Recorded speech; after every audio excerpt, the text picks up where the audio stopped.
ہیں، اسی کو سب کچھ سمجھتے ہیں، اسی پر لوگوں بڑی گاڑی میں آ جائے سلام کریں گے، وہی سائیکل پہ آ جائے تو اس کو دروازے کے قریب بھی نہیں پھٹکنے دیں۔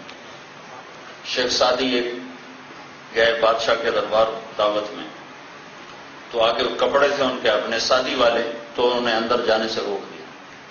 وہ ایک دوست کے پاس گئے تو اس زمانے کا جبا پوبا اسے کبھی تھوڑی دیر کے لیے دے دو، وہ لے کر آئے تو انہوں نے کہا پتہ نہیں کڑی بڑی بلا آ گئی، انہوں نے اندر پلایا اٹھایا، وہ جگہ بناتے بناتے نا بادشاہ کے سامنے جا کے بیٹھ گئے۔ جب کھانا شروع ہوا تو انہوں نے نوالا توڑا اور جیب میں ڈال دیا، پھر بوٹی اٹھائی اور جیب میں۔ تو بادشاہ نے کہا شیخ صاحب آپ اتنے بڑے آدمی یہ کیا کر رہے ہیں؟ کہنے لگے جسے بلایا ہے اسے کھلا رہا ہوں، مجھے تو تم نے کوئی نہیں بلایا، میں تو آیا تھا تو ہم نے مجھے دھکے دے کے نکال دے، یہ جبے پبے کو بولا ہے اسی کو کھلا رہا ہوں۔ تو آپ لوگوں کو تولتے ان کی گاڑیوں سے، اور یہ بھی ایسے بیوقوف ہیں اپنی قیمت لگاتے ہیں اپنی گاڑی سے۔ ایک لوہے کے ڈبے پر تم اپنا معیار قائم کر رہے تو تم کیا ہو؟ تم اپنی ذات میں تو کچھ بھی نہ رہے تم اپنی حیثیت قائم کرنے کے لیے مرسڈیز کے محتاج ہو، لینڈ کروزر کے محتاج ہو، تو لعنت ہے اس عزت پر، یہ عزت ہے ہی نہیں، یہ تو دھوکہ ہے، فریب ہے۔ اپنے من میں ڈوب کر پا جا سراغ زندگی، اندر ہے سب کچھ، دل دریا سمندروں ڈوبے، کون دلاں دیاں جانے ہو، وچے بیڑے وچے چھیڑے وچے ونج مہانے ہو۔ تو سارا جہان اندر آباد ہے، باہر کیا ہے؟ گدے کو 3 پیس سوٹ بٹھا کے اسے BMW میں بٹھا دو تم اس کو بھی سلام کرو، زمین آسمان سے قیمتی انسان آ جائے سائیکل پر کہو گے بارگوڈ کتوں آگے بارگوڈ۔ تو یہ وہ تاثر ہے جو ہم نے غیر مسلم سے دیا ہے کہ وہ چیزوں کو تولتے ہیں، چیزوں کو پرکھتے ہیں۔ ایک زندگی ایمان والی کی ہے، اس کا معیار اور ہے، وہ اسے گزرگاہ سمجھتا ہے، کہتا ہے وَمَا الْحَيَاةُ الدُّنْيَا إِلَّا مَتَاعُ الْغُرُورِ، وہ یہ دھوکہ ہے، جو وہ نظر آ رہا ہے وہ ہے نہیں، متاع قلیل، یہ تھوڑے دن کا ساز و سامان ہے، اصل منزل میری آخرت ہے۔ ان کا طرز زندگی اور ہو جاتا ہے۔ مَن يُطِعِ اللَّهَ وَرَسُولَهُ فَقَدْ فَازَ فَوْزًا عَظِيمًا، وہ کامیابی سمجھتے ہیں اللہ اس کے رسول کو راضی کرنا، وہ کامیابی نہیں سمجھتے کہ کاروبار بڑھا لیں چاہے بینکوں سے کروڑوں روپے لینا پڑے، جی پھر کاروبار تو ہو نہیں سکتا، بینکوں سے نہ لیں تو کاروبار نہیں، کتنے آرام سے کہہ دیتے ہیں، کتنے آرام سے۔ وہ کہنے والا کون ہے؟ تیار ہو جاؤ، میرا تمہارے خلاف اعلان جنگ ہے، میں اور میرا رسول دونوں تم سے لڑیں گے۔ جو ایسا کریم ہو، قارون، دنیا میں ایک مجرم ایسا آیا ہے جس کی مثال اور کوئی نہیں ہے، اور اس نام کے بعد آج تک کسی نے وہ نام اپنا رکھا نہیں۔ فرعون تو ایک ٹائٹل ہے، فرعون نام نہیں ہے، فرعون ٹائٹل ہے، جیسے کیسر ایک ٹائٹل ہے، کسرا ایک ٹائٹل ہے، فرعون نام نہیں، نام اس کا رامسیس تھا۔ دنیا میں یہ واحد نام ہے جو پھر دوبارہ نہیں رکھا گیا نفرت کی وجہ سے، قارون۔ اس نے موسیٰ علیہ السلام نے جب اس سے زکوٰۃ کا مطالبہ کیا، زکوٰۃ بنی بہت زیادہ، تو اس نے ایک عورت کو تیار کیا، تم زنا کی تہمت لگا تیرا گھر بھر دوں۔ موسیٰ علیہ السلام باز کر رہے تھے، وہ کھڑا ہو گیا، کہا جو آدمی زنا کرے اس کی کیا سزا ہے؟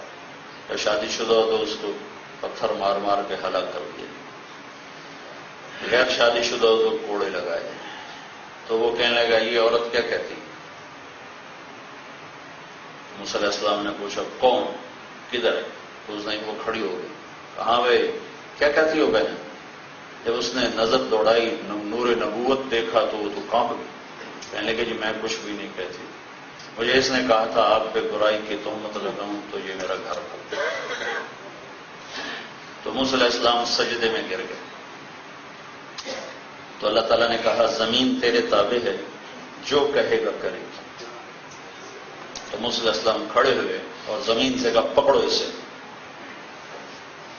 تو وہ جب اندر گیا تو اسے پتہ چل گیا کہ میں مارا گیا، تو کہنے لگا موسیٰ مجھے معاف کر۔ تو موسیٰ علیہ السلام نے کہا اور پکڑو اور چلا گیا، کہنے لگا موسیٰ مجھے معاف کر. تو انہوں نے کہا اور پکڑو.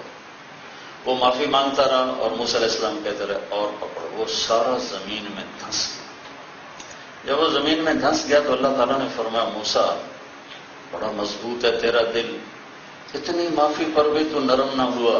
میری عزت کی قسم ایک دفعہ مجھے بلاتا میں معاف کر دیتا، تجھے میں آپ ہی راضی کر لیتا. وعزتی وجلالی لو استغاثنی لاغثته، مجھے میری عزت کی قسم ایک دفعہ مجھ سے معافی مانگتا میں معاف کر دیتا. جو اتنا کریم رب ہو وہ کہتا ہے یا سود چھوڑ دو یا میرا تمہارے خلاف اعلان جنگ. اور اسلام آباد کا تاجر کہتا ہے جی کام نہیں چلتا، کام نہیں چلتا. اللہ کیا جرأت ہے بھائی، کیا کلیجہ ہے، کیا کلیجہ ہے. وہ اتنے بڑے شہنشاہ سے ٹکر لے لی. اور آگے اللہ کا رسول رحمت للعالمین، جو چچا کا قاتل وحشی رضی اللہ تعالیٰ عنہ جب وہ پیش ہوا ہے تو صحابہ آگے بڑھے ان کو قتل کرنے کے لیے. جتنا آپ حضرت حمزہ کی میت پر روئے ہیں اتنا کسی پر نہیں روئے. اتنا روئے کہ آپ کے رونے کی آواز دور تک جا رہی تھی. اور اتنا روئے کہ اللہ کو غم کی تسلی کے لیے جبریل بھیجنا پڑا کہ میرے محبوب نہ رو. میں نے عرش کے اوپر لکھا ہے حمزہ تو اسد اللہ و اسد رسول. حمزہ اللہ اور اس کے رسول کا شیر ہے. اور 70 دفعہ نماز جنازہ پڑھو. 70 دفعہ. آج تک کسی کا جنازہ اتنا دفعہ نہیں پڑھا. 70 آدمی شہید ہوئے تھے جنگ احد میں. 70 تو میتیں آتی تھیں اور جنازہ پڑھنے کے بعد اٹھا دی جاتی تھی، لیکن حضرت حمزہ کی میت پڑی رہتی تھی. تو سب سے آخری جنازہ جب پڑھا گیا تو اس کے ساتھ حضرت حمزہ کی میت کو اٹھایا.